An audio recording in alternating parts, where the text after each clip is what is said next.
ఎంత బాగున్నాయి కదా ఇవి, చూసారా ఈ ట్రక్స్. ఆ పొలం అయితే సంగారెడ్డిలో ఉంది, 2 acres. ఇప్పుడైతే మొక్కజొన్న వేసాము, దాంట్లోకి తీసుకుందాం అనుకుంటున్నాము. ఎందుకంటే మనం ఏం పండించినా కానీ తీసుకురావడానికి సులభంగా ఉంటుంది కదా. సో ఇలాంటిది ఒకటి ప్లాన్ చేస్తే మనకు ట్రాన్స్పోర్ట్కి చాలా బాగుంటుంది. నెక్స్ట్ న్యాచురల్ ఫార్మింగ్కి మనం కన్వర్ట్ చేద్దామని డిసైడ్ చేసుకున్నాము. సో దీంట్లో ఏంటంటే కూరగాయలు, మెయిన్లీ కూరగాయలు. ఆల్రెడీ పళ్ళ చెట్లు పెట్టాము, వేరే వైపు మ్యాంగో పెట్టాము, ఒకవైపు ఏమో కొబ్బరి పెట్టాము, ఒక వరుసలో.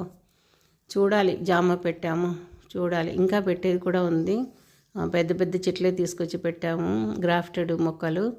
సో మా రైతు అయితే చాలా మంచి పర్సన్ దొరికాడు. మనది ఆనుకొనే వేరే ఆయనది కూడా ఉంటుందన్నమాట, ఆయన చూసుకుంటున్నాడు మొత్తం. సో ఇప్పటి వరకు అయితే 3 years నుంచి తనే చూసుకుంటున్నాడు. ఆయనకే ఇచ్చేస్తున్నాము, ఏదో అంతా ఇస్తుంటాడు మనకి.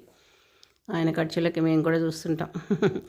అలాగే కోఆర్డినేషన్ ఉంటే మంచిది కదా. కోఆపరేట్ చేస్తుంటే రైతులు కొద్దిగా సంతోషంగా బతకగలుగుతారు. వాళ్ళు సంతోషంగా ఉంటేనే కదా మనకు కూడా సో సంతోషం అనేది కలిగేది. మంచిగా హ్యాపీ ఫుడ్ కానీ ఏదైనా కానీ హెల్తీ ఫుడ్ కానీ వాళ్ళే కదా అందించేది.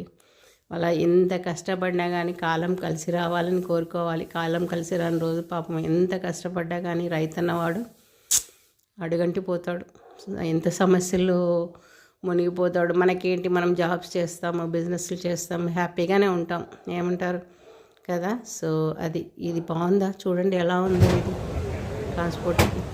మీ ఒపీనియన్ చెప్పండి. Thank you.